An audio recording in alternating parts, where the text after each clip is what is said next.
அனைவருக்கும் இனிய வணக்கம். இன்னைக்கு நம்ம ஐஎன்எம்மோட செகண்ட் பார்ட் ப்ரீவியஸ் இயர் கொஸ்டின்கான வீடியோ தான் நம்ம இன்னைக்கு பார்க்க போறோம். நம்ம பார்க்கக்கூடிய கேள்விகள்ல இருந்து கண்டிப்பா ஏதாவது ஒரு பாயிண்ட் நீங்க தெரியாத ஒரு விஷயமாகவோ அல்லது உங்களுக்கு ரிவிஷனுக்கு யூஸ்ஃபுல்லா இருக்கக்கூடிய விஷயமாகவோ இருக்கும். சோ தயவு செய்து வீடியோ ஸ்கிப் பண்ணாம ஃபுல்லா பாருங்க. முதல் கேள்வி, பின் வருவனவற்றை காலவரிசை அடிப்படையில் வரிசைப்படுத்துக அப்படின்னு கொடுத்திருக்காங்க. ஃபர்ஸ்ட் என்ன கொடுத்திருக்காங்க? தோட்ட தொழிலாளர் சட்டம். இது எப்ப இயற்றப்பட்டது? 1951. சரி, அடுத்தது என்ன கொடுத்திருக்காங்க? இந்து விதவை மறுமண சட்டம் 1856. வரதட்சணை தடை சட்டம் 1961. அடுத்ததான் அநாகரிகமான சித்தரித்ததற்கு எதிரான சட்டம். இந்த சட்டம் கேள்விப்பட்டிருக்க மாட்டீங்க. 1987 இண்டீசன் ரெப்ரசன்டேஷன் ஆக்ட் அப்படின்னு சொல்லக்கூடியது. சரிங்களா? இப்ப இந்த காலவரிசைப்படி வரிசைப்படுத்த சொல்லி இருக்கிறாங்க. இது 1, இது 2, இது 3, இது 4 இல்லையா? இப்ப ஆன்சர் சி. சரி, இப்ப இந்த சட்டம் என்ன சொல்லுது அப்படின்னு பார்க்கலாம். தோட்ட தொழிலாளர் சட்டம் 1951 என்ன சொல்லுது அப்படின்னா, தோட்டங்கள்ல வேலை செய்யக்கூடிய தொழிலாளர்களினுடைய நலன்களை பாதுகாக்கிறதுக்காக கொண்டு வரப்பட்ட சட்டம் தான் இது. தோட்ட தொழிலாளர்களுடைய வேலை நேரம், அவங்களோட சேலரி, அவங்களுடைய வீட்டு சுகாதாரம், இந்த மாதிரியான அடிப்படை தேவைகளை இது ஒழுங்குபடுத்தக்கூடிய சட்டமாக இருக்குது. அதே மாதிரி தோட்ட தொழிலாளர்களுக்கான நேர வரம்பை நிர்ணயிக்குது. ஒவ்வொரு காலகட்டத்திலையும் ஒரு நாள், அதாவது ஒரு வாரத்துல ஒரு நாள் ஓய்வு அப்படிங்கிற ஒரு விஷயத்த கொண்டு வராங்க. அதுக்கு உரிமை இருக்கு. அது தொழிலாளர்களுக்கு ஒவ்வொரு காலகட்டத்திலையும் ஒரு நாள் ஓய்வு பெறதுக்கு உரிமை இருக்கு. தோட்ட தொழிலாளர்களுடைய நலன்களை கருத்தில் கொண்டு வேலைகளினுடைய நிலைமைகளை ஒழுங்குபடுத்துது. சரிங்களா? அதே மாதிரி இந்த தோட்ட தொழிலாளர் சட்டம் அப்படின்றது பாத்தீங்கன்னா 2010 திருத்தப்பட்டிருக்கு.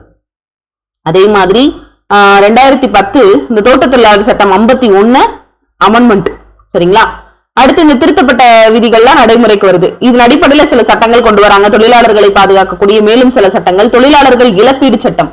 ஒருத்தர் ஒரு ஆபத்தான சுரங்கத்துல வேலை பார்த்துட்டு இருக்கிறார், அவருக்கு ஏதோ ஒன்று ஆயிருது அப்படின்னா அவருக்கு இழப்பீடு கொடுக்கக்கூடிய சட்டம் 1923. தொழில் தகராறுகள் சட்டம் 1947. இந்திய தொழில் பழகுனர் சட்டம் 61.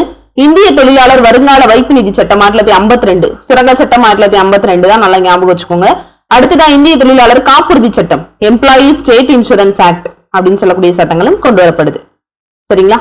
அடுத்தது என்ன கொடுத்திருக்காங்க அப்படின்னு பாருங்க. இந்த தொழிலாளர் இழப்பீடு சட்டம் அப்படின்றது இந்தியால தொழிலாளர்கள் இருக்காங்களே 1923 கொண்டு வரப்பட்ட இந்த சட்டம் தொழிலாளர்களுக்கு அவர்களுடைய வேலையின் போது ஏற்படக்கூடிய காயங்கள் அல்லது விபத்துகளுக்கு இழப்பீடு வழங்கக்கூடிய ஒரு சட்டமாக இருக்கு. சரிங்களா? சரி, அடுத்ததான் இந்து விதவை மறுமண சட்டம். இது பாத்தீங்கன்னா 1856 அந்த பகுதி 15 அதன் அடிப்படையில கொண்டு வரப்பட்டது. இந்த 17 ஒண்ணு இருக்கும், அது என்னதுன்னு நீங்க பார்த்து சொல்லணும். சதின்னு நினைக்கிறேன். சரிங்களா? இது 15 1856 ஜூலை மாசம் 16ஆம் தேதி நிறைவேற்றப்பட்டது. இது யார் கொண்டு வந்தா? இந்து விதவை மறுமண சட்டம். இது யார் கொண்டு வந்தது? அதாவது பாத்தீங்கன்னா இந்த இந்து விதவை மறுமண சட்டம் அப்படின்றதுல ஈஸ்வர்சந்திர வித்யாசாகருடைய பங்கு அப்படிங்கிறது ரொம்ப முக்கியமானது. அதாவது இவர் பெண் கல்வி, விதவை மறுமணம் இதெல்லாத்தையும் ஆதரிக்கவும் பலதார மணத்தை ஒழிக்கிறதுக்காகவும் வங்காளத்துல ஒரு இயக்கத்தை மேற்கொண்டார். 1956 இந்து விதவை மறுமண சட்டத்தை நிறைவேற்றுவதற்காக இந்திய சட்டமன்றத்துக்கு அவர் பல மனுக்கள் எல்லாம் சமர்ப்பிக்கிறாரு. அதே மாதிரி அவர் மற்றவர்களுக்கு முன்மாதிரியா இருக்கணும் அப்படின்றதுக்காக தன்னோட ஒரே பையனா இருக்கக்கூடிய நாராயண சந்திரா அவருக்கு ஒரு விதவையை திருமணம் செய்து வைக்கக்கூடிய ஒரு நபராக இருக்கிறவர் தான் யார் அப்படின்னா நம்மளுடைய சமூக சீர்திருத்தவாதியான ஈஸ்வர்சந்திர வித்யாசாகர். சரிங்களா? இப்ப இந்த இந்து விதவை மறுமண சட்டம் இருக்கு இல்லையா, அது யாரால கொண்டு வரப்பட்டுச்சு, யார் அந்த சட்டத்தை கொண்டு வந்தாங்க, அந்த டைம்ல யாரு இருந்தது அப்படின்னு சொல்லி பாத்தீங்கன்னா, அதாவது இளம்பெண்கள் கைமை நோன்பால் அதனால பாதிக்கப்பட்ட பெண்களுக்கு மறுமணம் கொண்டு வரணும். இதுக்கு ராஜாராம் மோகன் ராயும் இதுக்காக வாழ்றவர். சரிங்களா? அப்ப இந்த சட்டம் அப்படின்றது யாரால கொண்டு வரப்பட்டது அப்படின்னு சொல்லி பாத்தீங்கன்னா, இந்த சட்டத்தை வரையறை செய்தவர் யார் அப்படின்னா டல்ஹவுசி. டல்ஹவுசியால வரையறை செய்யப்பட்டு அது யார் நிறைவேற்றினா அப்படின்னு பாத்தீங்கன்னா கானிங். இந்த கொஸ்டின் கேட்கலாம், இந்து விதவை மறுமண சட்டம் யாரால் இயற்றப்பட்டது அப்படின்னு கேட்கலாம். டல்ஹவுசின்னு போட்டீங்கன்னா ஆன்சர் தப்பு. இவர் வரையறை தான் செஞ்சுட்டு போவாரு, கடைசியில் அதை பூர்த்தி செஞ்சது யாரு? கானிங். சரிங்களா? அடுத்தது பாத்தீங்கன்னா இந்த சட்டம் அப்படின்றது பாத்தீங்கன்னா இந்த இந்து விதவைகள் மறுமண சட்டம் அது என்னவா மாறும் அப்படின்னா விதவைகள் மறுமணம் மற்றும் சொத்து சட்டம் அப்படின்னு சொல்லி 1989 நிறைவேற்றப்படும். சரிங்களா? அடுத்தது என்ன ஆகுது அப்படின்னா, அதாவது 1856 இந்து விதவை மறுமண சட்டம் இயற்றப்படுது. இது கடையில என்ன ஆகுது அப்படின்னு பாத்தீங்கன்னா 1983 அந்த சட்டத்தை ரத்து பண்ணிடுறாங்க. ரத்து பண்ணிட்டு 89 எப்படி கொண்டு வராங்க அப்படின்னு பாத்தீங்கன்னா இந்து விதவைகள் மறுமணம் மற்றும் சொத்து சட்டம் அப்படின்னு சொல்லி 89 கொண்டு வராங்க. அடுத்ததான் வரதட்சணை தடை சட்டம். நமக்கெல்லாம் தெரியும் 1961 கொண்டு வரப்பட்ட ஒரு சட்டம். சரிங்களா? இது திருத்தம் பண்ணப்பட்டிருக்கு. 1983 இந்த வரதட்சணை தடுப்பு சட்டம் திருத்தம் பண்ணிருப்பாங்க. சரிங்களா. திருத்தத்தின்படி மனக்கொடை தொடர்பாக வன்கொடுமை செஞ்சாங்க அப்படின்னா 3 வருஷத்துல இருந்து சிறை தண்டனை கிடைக்கும், அபராதமும் விதிக்கப்படும் அப்படின்னு சொல்லியிருப்பாங்க 86ல. அதாவது 83ல அமெண்ட்மெண்ட் போட்டாம 86ல தான் இந்த சட்டமானது அமெண்ட்மெண்ட் சட்டமாக நிறைவேற்றப்படும். சரிங்களா. 1961 என்ன இங்க 61ன்னு சொன்னீங்க, இங்க வந்து பாத்தீங்கன்னா 86ன்னு சொல்றீங்கன்னா வரதட்சணை தடுப்பு சட்டம் அப்படின்னாலே 1986 தான்.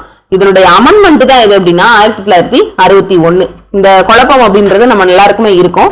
பட் இது திருத்த சட்டம். சரிங்களா.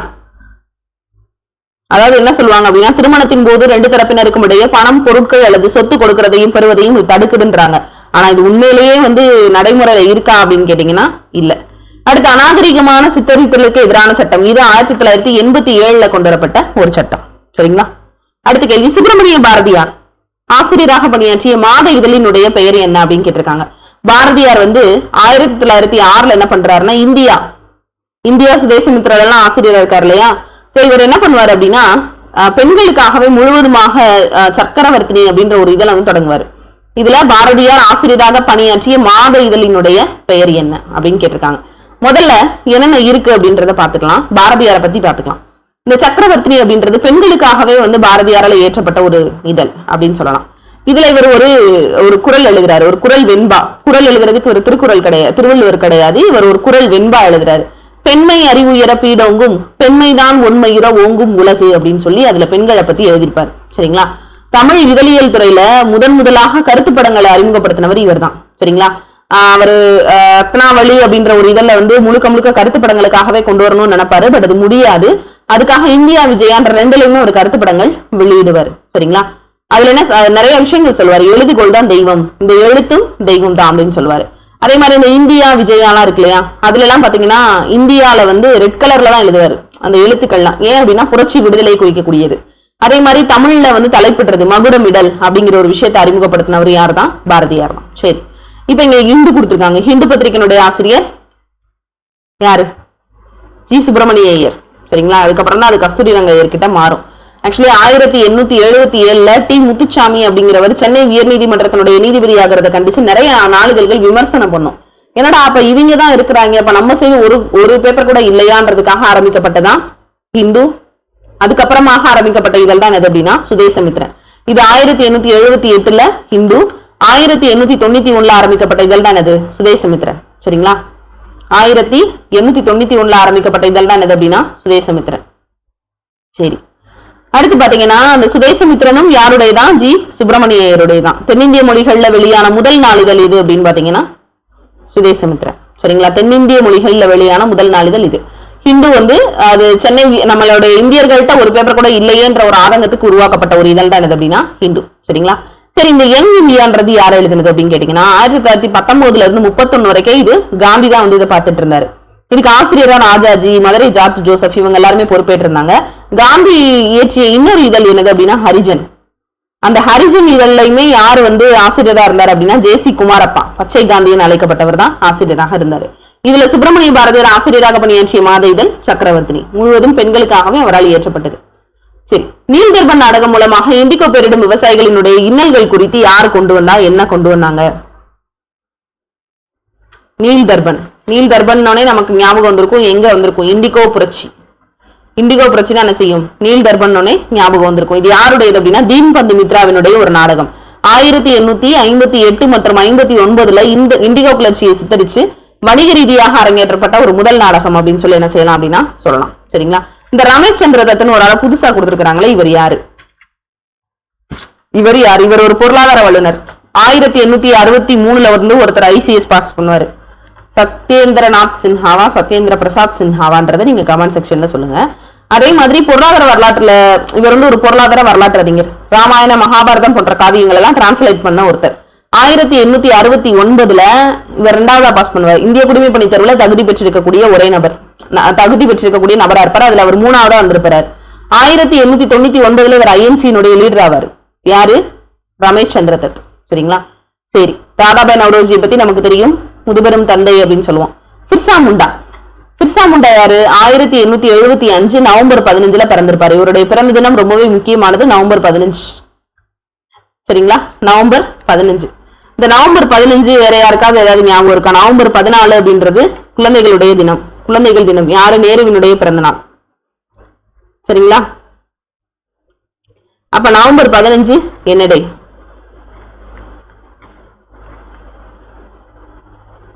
நவம்பர் 15 என்ன டே? கரெக்டா ஞாபகம் வருதா அப்படின்னு பார்க்கலாம். நவம்பர் 15 அப்படின்றது நிறைய பேருக்கு தெரியறதுக்கு வாய்ப்பு கம்மி. இன்னும் ஒரு சில விஷயங்கள் நவம்பர் மாசத்துல நடக்கும். லாலா லஜபதி ராய் இறந்தது என்னைக்கு? நவம்பர் என்னைக்கு? 15 17 தான் லாலா செத்த தினம். லாலா லஜபதி ராய் 1928. சரி, இப்ப பிர்சா முண்டா 1875 நவம்பர் 15 பிறந்திருப்பாரு. பெங்காலி, அவர் வங்காள மாவட்டத்துல தான் பிறந்திருப்பாரு. 17 வயதிலேயே பழங்குடியினருடைய மீட்பு போராட்டத்துல தன்னை ஈடுபடுத்திக்கிறாரு. உழுபவனுக்கே நிலம் சொந்தம் அப்படின்ற ஒரு விஷயத்த இந்த இடத்துல அவர் பதிவு பண்ணுவாரு. இவருடைய பிறந்த நாள் என்ன பண்ணுவாங்க அப்படின்னா ஜன் ஜாதிய கௌரவ திவாஸ் அப்படின்ற பேர்ல என்ன செஞ்சுட்டு இருக்காங்க அப்படின்னா கொண்டாடிட்டு இருக்காங்க. சரிங்களா? 2021 இருந்து கொண்டாடிட்டு இருக்காங்க. 2021 இவருக்கு ராஞ்சியில பழங்குடியினர் அருங்காட்சியகம்னு ஒண்ணு, பழங்குடியின வீரர் அருங்காட்சியகம் 2021 ராஞ்சியில வந்து அமைச்சிருப்பாங்க. 2024 என்ன பண்ணாங்க? 149வது 150 அந்த அவருடைய பிறந்த தினத்தை வந்து கொண்டாடினாங்க. ஜன் ஜாதிய கௌரவ திவாஸ். ரொம்ப முக்கியமான ஒரு ஸ்டேட்மெண்ட் இது. இப்ப இங்கே கேட்டிருக்கக்கூடிய கேள்வி, நீல்கர்ப்ப நாடகம் மூலமாக இண்டிகோ பயிரிடக்கூடிய விவசாயிகளினுடைய இன்னல்கள் குறித்து ஆங்கிலேயர்களுடைய கவனத்துக்கு கொண்டு போனது யார் அப்படின்னு பாத்தீங்கன்னா தீன்பந்து மித்ரா. அடுத்து அஞ்சலை அம்மாள். அஞ்சலை அம்மாள் தமிழகத்தினுடைய எந்த பகுதியை சேர்ந்தவர்? கடலூர் அஞ்சலை அம்மாள். கடலூர் அஞ்சலை அம்மாள் தென்னிந்தியாவின் ஜான்சி ராணி என அழைக்கப்பட்டவர். சரியா? 2023 கடலூர் காந்தி பூங்கால இவருக்கு உருவ சிலை வந்து திறக்கப்பட்டிருக்கு. 1890 ஜூன் 1 பிறந்தவங்க தான் யார் அப்படின்னா நம்ம கடலூர் அஞ்சலை அம்மாள். 1921 ஒத்துழையாமை இயக்கத்தில் பங்கேற்ற முதல் பெண்மணி. சரிங்களா? அதே மாதிரி 1927 நீலம் சிறை அகற்றக்கூடிய போராட்டத்துல பங்கேற்று 1 வருடம் சிறைக்கு போனவங்க. இவங்களோட பொண்ணான அம்மா கண்ணு யாரு? கடலூர் அஞ்சலை அம்மாளோட பொண்ணான அம்மா கண்ணுவ காந்தியடிகள் என்ன பண்ணுவாரு அப்படின்னா லீலாவதியின் பேர் வச்சு தன்னுடைய ஆசிரமத்துல கூட்டு போய் வளர்ப்பாரு. சரிங்களா? இது ரொம்ப முக்கியமானது. அடுத்து தக்கான கல்வி கழகம் எனும் புகழ்பெற்ற அமைப்பை தீவிரமாக முன்னெடுத்துட்டு போனவர் யாரு? தக்கான கல்வி கழகம். தக்கான கல்வி கழகம் என்னும் புகழ்பெற்ற அமைப்பை தீவிரமாக முன்னெடுத்து சென்றவர் யார் அப்படின்னு கேட்டிருக்காங்க. ஃபர்ஸ்ட் இந்த அமைப்பை வந்து தொடங்கினது யார் அப்படின்றது நமக்கு தெரியணும். அதாவது நமக்கு எம்ஜி ரானடே தான் ஃபவுண்டர். தக்கான கல்வி கழகம்னாலே அவர் தான் ஃபவுண்டர் நினைச்சிட்டு இருக்கோம். அவர் அந்த இயக்கத்தை வழிநடத்தி கொண்டு போனவர் தான். எப்படி வந்து ராஜாராம் மோகன் ராயால் ஆரம்பிக்கப்பட்ட இயக்கம் அடுத்து தேவேந்திரநாத் தாகூர் இந்த மாதிரி எல்லாம் வளர்ச்சி அடைஞ்சு போச்சோ, அதை வழிநடத்தி கொண்டு போனாங்களோ அது மாதிரிதான். சரிங்களா? ராமகிருஷ்ண இயக்கத்தை விவேகானந்தர் வழி நடத்தின மாதிரி. சரிங்களா? அதே மாதிரி 1880 ஆண்டு மறைந்த வி.கே. சிப்லுங்கர் அப்படின்ற ஒருத்தரும் நம்ம திலகர் இருக்கால பாலகங்காதர திலகரும் எம்பி நம் ஜோஷி அப்படின்னு சொல்லக்கூடியவங்களையும் இணைஞ்சு பூனேல ஒரு புதிய ஆங்கில பள்ளியை தொடங்குறாங்க. கல்வியை மலிவாகவும் எளிதாகவும் ஆக்கணும் அப்படிங்கிறது அவங்களுடைய நோக்கத்தோட தொடங்கப்பட்டது. காலப்போக்குல பாத்தீங்கன்னா இது வந்து வளர்ச்சி அடைய ஆரம்பிக்குது. யாரெல்லாம் அதுல நிறைய பேர் வந்து இணைகிறாங்க. ஸ்ரீஎம் கோல் அப்படின்றவங்க எல்லாம் வந்து இணைகிறாங்க. அதாவது இந்தியால கிழக்கிந்திய கம்பெனியினுடைய ஆட்சி முடிவுக்கு வந்தோடனே 1857 ஆண்டு இந்தியாவுடைய சுதந்திரத்துக்கான முதல் 1000 ஏந்திய எழுச்சியினுடைய தோல்வி ஏற்படுறது எப்போ? 1857. அப்ப ஒரு புது சகாப்தம் வர ஆரம்பிக்குது. மறுமலர்ச்சி தொடங்க ஆரம்பிக்குது. கல்விக்கான நிறைய விஷயங்கள் வர ஆரம்பிக்குது. 1854 உட்ஸ் கல்வி குழுவா இருக்கட்டும், 82 ஹண்டர் கமிட்டியா இருக்கட்டும், இதெல்லாம் நிறைய கல்வி அப்படின்ற ஒரு விஷயத்த வந்து பரப்ப ஆரம்பிக்கிறாங்க. பெர்குன்ஷன் நிறுவனர்கள் இவங்க பேரெல்லாம், அதாவது யார் யார் அப்படின்னா நம்ம லோகமானிய திலகர், எம்பி நம் ஜோஷி, ஸ்ரீ வி.கே. சிப்லுங்கர் இவங்க எல்லாத்தையும் என்ன பண்றாங்க அப்படின்னா பெர்குன்சன் அவருடைய நிறுவனர்கள் அப்படின்னு சொல்லுவாங்க. இவங்களால ஆரம்பிக்கப்பட்ட இந்த இயக்கத்தை வழிநடத்திட்டு போனவர் தான் நம்ம எம்ஜி ரானடே. மகாதேவ கோவிந்த ரானடே ஒரு இந்திய அறிஞர். ஒரு எப்படி சொல்லுவாங்க அப்படின்னா இந்திய தேசிய காங்கிரசினுடைய ஒரு நிறுவனராகவும் என்ன செஞ்சிருப்பாரு அப்படின்னா இருந்திருப்பாரு. யார் அப்படின்னா நம்ம எம்ஜி ரானடே. சரிங்களா? எம்ஜி ரானடே.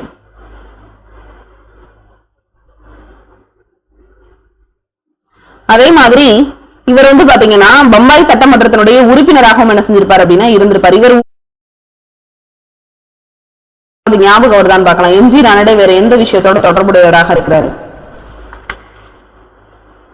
எம்ஜி ரானடே எந்த விஷயத்தோட வேற தொடர்புடையவராக ஞாபகம் இருக்குதுன்னு சொல்லி கொஞ்சம் யோசிச்சு பாருங்க.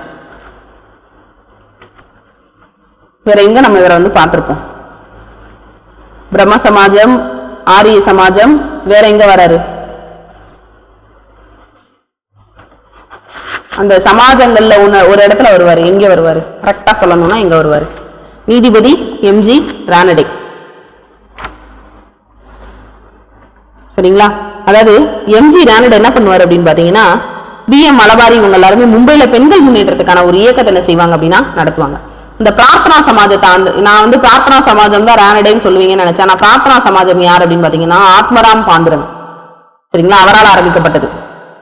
எம்ஜி ரானடே மற்றும் BM மலபாரி பம்பாயில பெண்கள் முன்னேற்றத்துக்காக ஒரு இயக்கத்தை நடத்துவார். ரானடே என்ன பண்ணுவார் அப்படின்னா 1869ஆம் ஆண்டு விதவைகள் மறுமண சங்கத்துல போய் சேர்ந்து விதவைகள் மறுமணம் மற்றும் பெண் கல்வியை ஊக்குவிக்கிறதோட குழந்தை திருமணத்தையும் எதிர்த்திருப்பார். இது ரொம்ப முக்கியமான ஒரு விஷயம். அதே மாதிரி 1887 இந்திய தேசிய சமூக மாநாடு அப்படின்ற ஒரு விஷயத்தையும் தொடங்கினார். சரிங்களா, சரி, ரொம்ப முக்கியமான ஒரு ஸ்டேட்மெண்ட் இது. அதே மாதிரி எம்ஜி ரானடே என்ன பண்ணுவாரு, BM மலபாரி 1884ஆம் ஆண்டு குழந்தை திருமணத்தை ஒழிக்கிறதுக்காக ஒரு இயக்கத்தை மனசிறாரு அப்படின்னா தொடங்குறாரு. இந்த எம்ஜி ரானடே ரொம்ப முக்கியமான கதாபாத்திரங்கள்ல ஒருத்தர். நீங்களா, இவர் ஒரு நீதிபதி. ஓகே, அடுத்து பாத்தீங்கன்னா அந்த RG பண்டார்கரும் இவரோட சேர்ந்தேதான் இருப்பார். ஆத்மராம் பாண்டுரங் பிரார்த்தனா சமாஜம், தயானந்த சரஸ்வதி இதுல வருவார். ஆரிய சமாஜம் சுத்தி இயக்கத்தை ஸ்டார்ட் பண்ணவர் 1875. சரிங்களா, அடுத்து அலிகார் இயக்கம். அலிகார் இயக்கம் அப்படின்னோடனே நமக்கு எங்க ஞாபகம் வருது, யார் வருவா? அலிகார் இயக்கத்தை பார்த்தோன்னே எங்க ஞாபகம் வருது?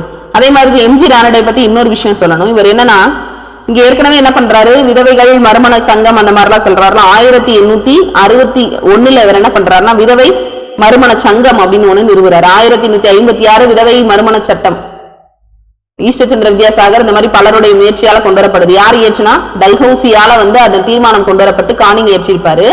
61 விதவை மறுமண சங்கம் அப்படின்றது தொடங்கினவரும் நம்ம எம்ஜி ரானடே தான். சரிங்களா, ரொம்ப முக்கியமானது, அதை நோட் பண்ணிக்கோங்க.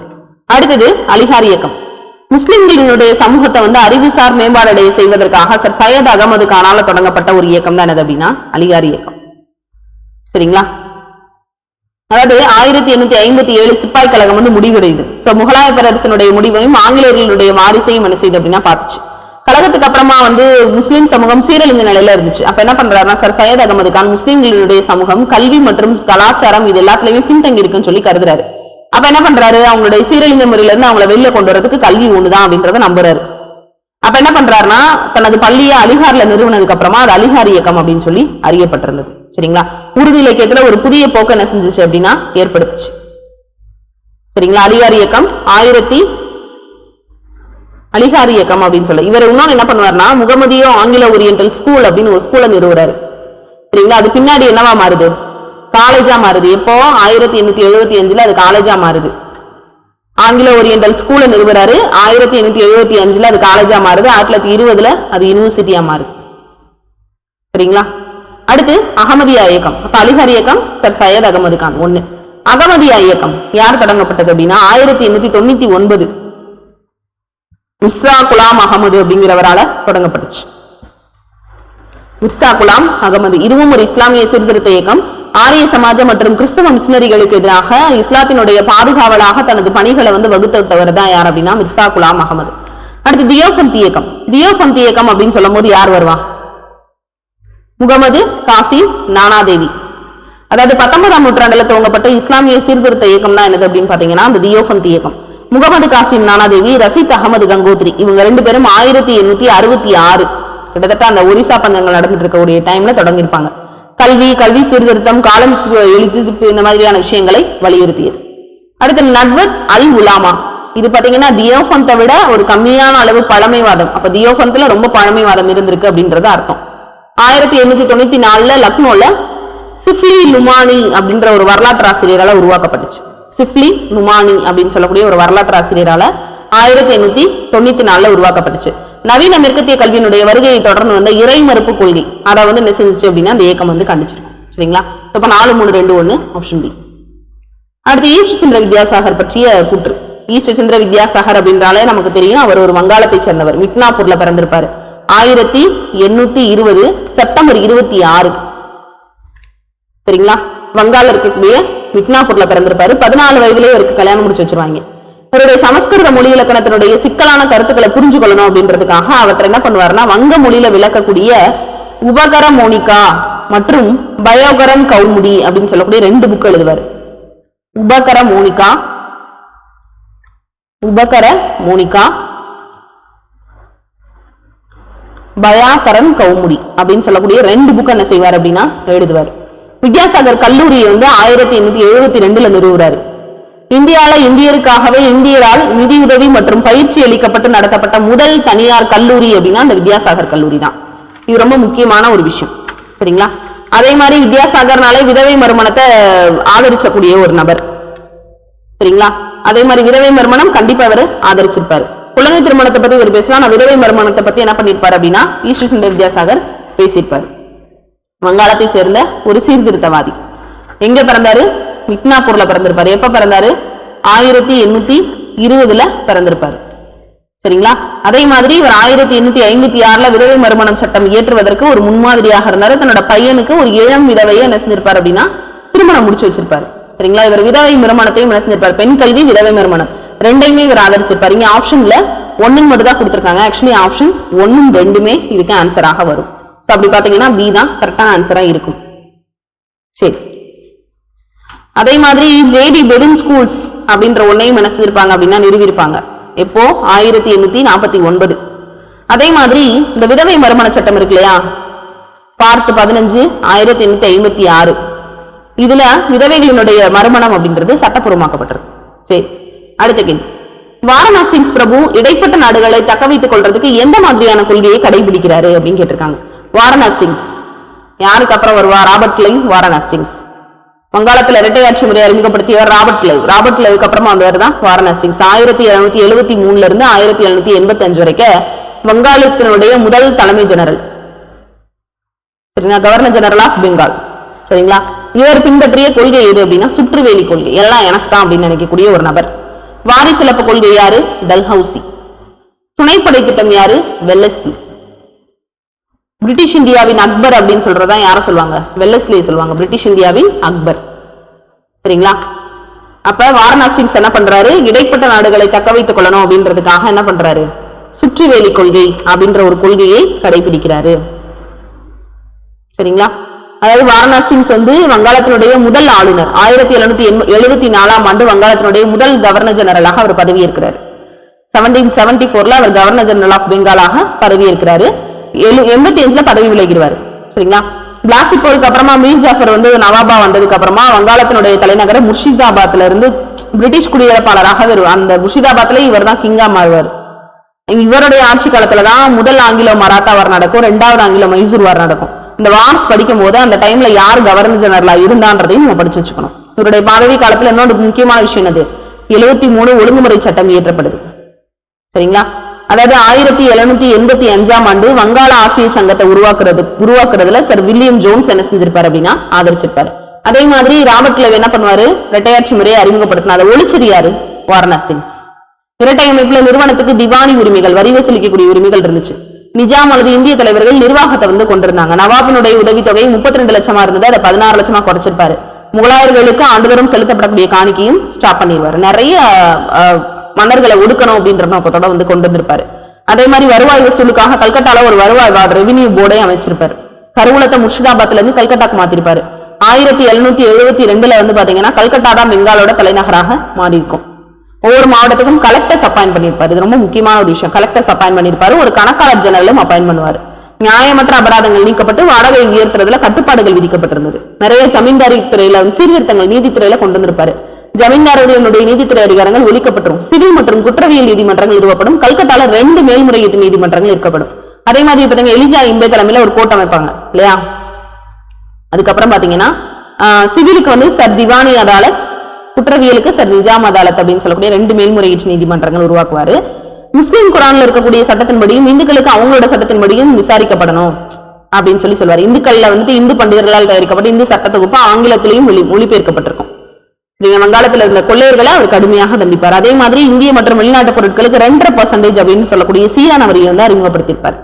தஸ்தக் அப்படின்னு சொல்லக்கூடிய அந்த இலவச நுழைவுச் சீட்டுகள் இருக்கும். யார் அப்படின்னா நிறுவன அதிகாரிகள் மற்றும் வர்த்தகர்களால் தவறா பயன்படுத்தப்பட்ட தஸ்தக் அந்த நுழைவுச்சீட்டு முறையை ஒழிச்சவர் யார் அப்படின்னா நம்ம வாரணாசிங்ஸ் தான். அடுத்து சூரத்தில் நடைபெற்ற காங்கிரஸ் மாநாட்டில் காங்கிரசினுடைய அடுத்த தலைவராக தேர்ந்தெடுக்கப்படுறதுக்கு யாருடைய பெயர் தீவிர தேசியவாதிகளால் முன்மொழியப்பட்டுச்சு அப்படின்னு சொல்லி கேக்குறாங்க. சூரத் பிளவு அப்படின்னாலே நமக்கு தெரியும் 1907. 1906 யார் இருந்தா தாதாபாய் நௌரோஜி இருப்பாரு.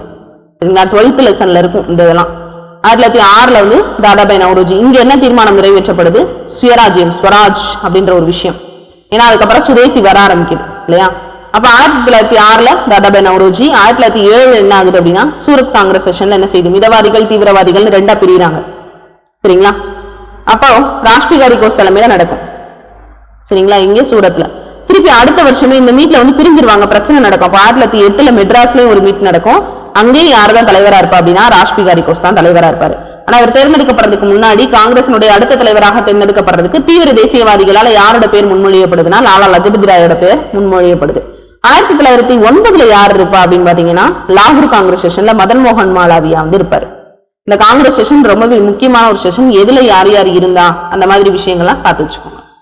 அடுத்து பாரதியார் மறைந்த ஆண்டு 1921 பாரதியார் இறந்துருவார். சரிங்களா?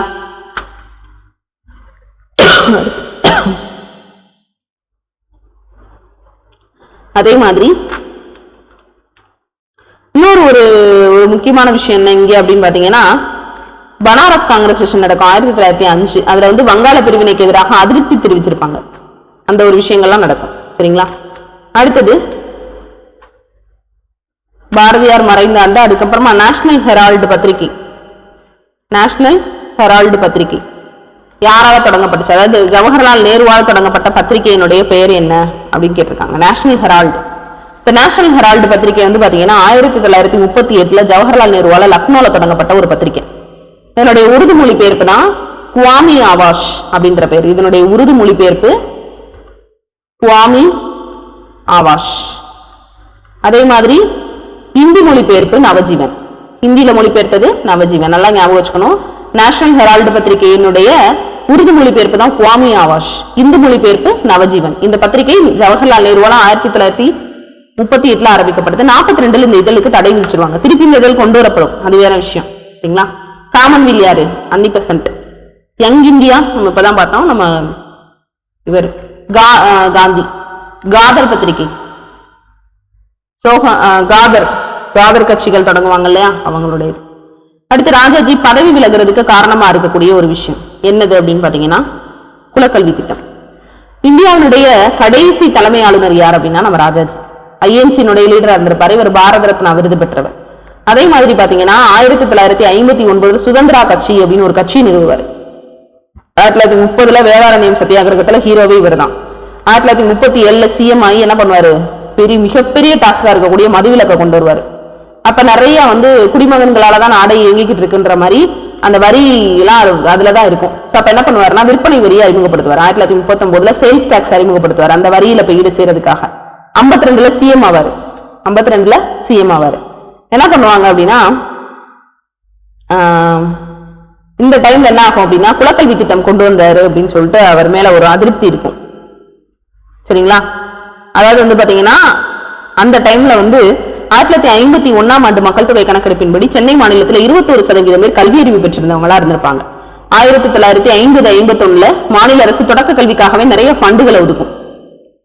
பள்ளி கல்வியில அதிகமான இந்திய அரசியலமைப்பு சட்டத்தினுடைய வழிகாட்டு கோட்பாடுகள் இருக்குல்ல, டிபிஎஸ்பி, அதன்படி பாத்தீங்கன்னா அனைத்து குடிமக்களுக்கும் கல்வி அளிக்கணும் அப்படின்ற ஒரு நோக்கத்தை மையமாக கொண்டு சென்னை மாநில அரசினுடைய கல்வித்துறை வந்து பள்ளி வயதுடைய அனைத்து குழந்தைகளுக்கும் கல்வி வழங்கணும் அப்படின்றதுக்காக ஒரு 10 ஆண்டு திட்டம் 1950 திட்டுவாங்க. ஒவ்வொரு ஆண்டும் கூடுதலாக 5 லட்சம் மாணவர்களை பள்ளியில சேர்க்கணும், நிறைய நிதி ஒதுக்குவாங்க. அப்ப 6 இருந்து 12 வயதுக்கு உட்பட்ட அனைத்து குழந்தைகளுக்கும் பள்ளி கல்வி அளிக்கணும் அப்படின்றதுக்காக மிக அதிக அளவுல ஃபண்டு வேணும். குழந்தைகளை பள்ளியில சேர்க்கிறதுல இருக்கிற சிக்கல்களை தவிர நிறைய இன்ஃப்ராஸ்ட்ரக்சர் வசதிகளும் தேவைப்படுது. தொடக்க கல்வியில பாதிக்கும் மேல என்ன செய்யல, அடிப்படை பேசிக்கான வசதிகளே இல்ல. இந்த சீர்திருத்தத்தின் மூலமாக அரசுக்கு கூடுதல் நிதிச்சுமை ஏற்படாமல் இருக்கிறதுக்காக என்ன பண்ணணும் அப்படின்னா பள்ளி செல்லக்கூடிய குழந்தைகளுடைய எண்ணிக்கையும் அதிகரிக்கணும், நிதிச்சுமையும் ஏற்படக்கூடாது, அதே சமயம் ஸ்டூடெண்டோட எண்ணிக்கையும் கூடணும். அப்ப சென்னை மாநிலத்துல ஆசிரியர்களுடைய பற்றாக்குறை இருந்துச்சு. இன்னுமே வந்து பாத்தீங்கன்னா ஓராசிரியர் பள்ளிகள், ஈராசிரியர் பள்ளிகள் நிறையவே இருக்குது. சராசரியா ஒவ்வொரு பள்ளியிலையும் 5 வகுப்புகளுக்கும் 3க்கும் குறைவான ஆசிரியர்கள் தான் இருந்திருப்பாங்க. 60% பள்ளிகள்ல 5 வகுப்புகளுக்கும் குறைவாக நிறைய டீச்சர்ஸ் வந்து கம்மியா இருப்பாங்க அந்த டைம்ல. அப்ப பாத்தீங்கன்னா இடைநிற்றல் அதிகரிக்கும். ஆசிரியர்களை புதிய ஆசிரியர்களை போட முடியாது, போட்டா இங்க ஏற்கனவே நிதி பற்றாக்குறை இருக்குது. இப்ப இருக்கிற அதே நிலைமை அப்ப இருந்திருக்கு. ராஜாஜி அப்ப நடைமுறையில இருந்த துவக்க கல்வி திட்டத்தை விட மகாத்மா காந்தியினுடைய அடிப்படை கல்வி திட்டத்தை அதிகமா விரும்பினாரு. அப்ப காந்தியினுடைய அடிப்படை கல்வி திட்டம் அப்படின்றது வாழ்க்கை அனுபவத்தின் மூலமாக கற்றலுக்கும் சுயசார்புடன் இயங்குவதற்கும் தேவையான பயிற்சிகளை வலியுறுத்தியது. அப்ப 1951 சென்னை மாநிலத்தில் படிப்பறிவு சதவீதம் வந்து 21% மட்டும்தான். இந்திய அரசியலமைப்பு சட்டத்துல சொல்லியிருக்கிற மாதிரி அனைத்து குழந்தைகளுக்கும் பள்ளி கல்வி அளிக்கிறது அப்படின்றது மத்திய மாநில அரசினுடைய ஒரு கடமை. சென்னை மாநிலத்துல மட்டும் இதுக்காக வருஷத்துக்கு 1 கோடி ரூபாய் ஒதுக்குற மாதிரி இருந்துச்சு, தேவைப்பட்டுச்சு. ஆனா அரசால வெறும் 5 லட்சம் ரூபாய்க்கு மேல கல்விக்கு ஒதுக்க முடியல. அப்ப என்ன பண்றாரு, மாணவர்களை ஒரே ஒரு நேரம் மட்டும்தான் ஸ்கூல்ல ஆசிரியர்கள்ட்ட பாடம் கத்துக்குவாங்க. செகண்ட் டைம் என்ன பண்ணுவாங்கன்னா அவங்க அப்பா செய்யக்கூடிய அந்த வேலைகள்ல பங்கேற்றுக்குவாங்க. சமையலா இருக்கட்டும், மாணவிகள் சமையல் அந்த மாதிரி விஷயங்கள், இந்த மாதிரி கைவினை பொருட்கள் செய்யக்கூடிய பெற்றோரா இருந்தாங்கன்னா அவங்க கிட்ட மாணவர்கள் கத்துக்கணும். இந்த எல்லா தொழில்களை கற்கிறது தவிர அவங்க ஊர்களில் இருக்கக்கூடிய கட்டடங்களை தூய்மைப்படுத்த இந்த மாதிரியான வேலைகளையும் மாணவர்களை ஈடுபடுத்தினாங்க. 53, 54ஆம் கல்வியாண்டுல கிராமப்புற பள்ளிகள்ல மட்டும்தான் என்ன செய்யப்படுது அப்படின்னா அந்த சிஸ்டத்தை கொண்டு வராங்க. அதுக்கப்புறம் மாநிலம் முழுவதும் அமல்படுத்துறாங்க. கிட்டத்தட்ட 35,000 பள்ளிகள்ல மாநிலம் முழுவதும் அமல்படுத்தப்படுது இந்த மாதிரியான வேலைகள். இந்த திட்டத்தினால ஆசிரியர்களுக்கு வேலை நேரம் கூடினாலும் ஊதியம் அவங்களுக்கு கொடுக்கல. திட்டத்தை பத்தி அறிவிப்பு வெளியானவனே பாத்தீங்கன்னா முதல் நாள்லயே பயங்கர எதிர்ப்பு தெரிவிது. திராவிட கழகம், திராவிட முன்னேற்ற கழகம், கம்யூனிஸ்ட் எல்லாம் எதிர்க்க ஆரம்பிக்கிறாங்க. அப்ப இது நிரந்தரமா கொண்டு வந்துட்டாங்க அப்படின்றதுனால ரொம்ப திட்டம் பயங்கரமா இது பண்றாங்க. அப்ப பேரறிஞர் அண்ணா அதை எதிர்க்கிறாரு. அதுக்காக நிறைய குழுக்கள்லாம் ஃபார்ம் பண்றாங்க. அப்ப 1953ல இது ரொம்ப முக்கியமான ஒரு ஸ்டேட்மெண்ட். குலக்கல்வி திட்டத்தை பத்தி ரிசர்ச் பண்றதுக்காக 1953ல ஃபருலைக்கர் அப்படின்ற ஒரு குழு தான் அதுக்காக ஆராய்வதற்காக போடப்படும். இந்த குழு இந்த திட்டம் முறையானதுதான் அப்படின்னு அறிக்கை கொடுத்துரும். ஆனாலும் பொதுமக்களுக்கு இடையில இதுக்கு நிறைய எதிர்ப்பு தெரிவிக்கும். ஆளும் காங்கிரஸ் உறுப்பினர்களுக்கும் பலத்த எதிர்ப்பு உருவாச்சு. அப்ப ராஜாஜி இந்த திட்டத்தை கைவிடவே கூடாதுன்றதுல ரொம்ப உறுதியா இருக்கிறாரு. அப்ப என்ன பண்றாரு, அவரை பதவியில இருந்து இறக்குறதுக்கு கட்சிக்காரங்க ரெடி ஆயிட்டாங்க. இது தெரிஞ்சுக்கிட்ட ராஜாஜி அவனை விளக்க கூடாதுன்றதுக்காண்டி 1954 அவரை ரிசைன் பண்ணிடுறாரு. அதுக்கப்புறமா முதல்வரான காமராஜர் குலக்கல்வி திட்டத்தினுடைய எதிர்ப்பாளர் யாரு, காமராஜர். மே 18, 1954 கல்வி அமைச்சர் சி சுப்பிரமணியன் பொதுமக்களினுடைய எதிர்ப்பாளர் இந்த திட்டம் கைவிடப்படுவதாக சட்டமன்றத்துல அறிவிச்சிருவாரு. இதுதான் அந்த குலக்கல்வி திட்டத்தினுடைய கதை. சரிங்களா? அந்த குழுவினுடைய பேர் நம்ம ரொம்ப முக்கியமானது ஞாபகம் வச்சுக்கணும், ஃபருலைக்கர் குழு. அடுத்து கீழ்காணும் நிகழ்வுகளை வரிசைப்படுத்துக அப்படின்னு கொடுத்துருக்காங்க. என்னென்ன நடந்துச்சு, என்னென்ன நிகழ்வுகள் இருந்துச்சு அப்படின்னு சொல்லி பார்க்கலாம். முதல்ல பாத்தீங்கன்னா வங்கப்பிரிவினை. வங்கப்பிரிவினை தான் யார் அறிவிப்பா அப்படின்னா ஹர்ஷன் அறிவிப்பார். ஹர்ஷன்னால யாரு, வங்காள புற்றுநோய் இருக்கும்ல, யாருக்கு அவுரங்கசீப்புக்கு இருந்த மாதிரி இவருக்கு இருக்கும். ஹர்ஷன் அனௌன்ஸ்டு எப்ப வங்கப்பிரிவினை அவர் அனௌன்ஸ் பண்றாரு அப்படின்னா 1905 ஜூலை 19 என்ன செய்யறாரு அப்படின்னா அறிவிக்கிறாரு. எப்ப நடைமுறைப்படுத்தப்படுது, அக்டோபர் 16 நடைமுறைப்படுத்தப்படுது. துக்க நாளாக நிறைய கொண்டாடுவாங்க.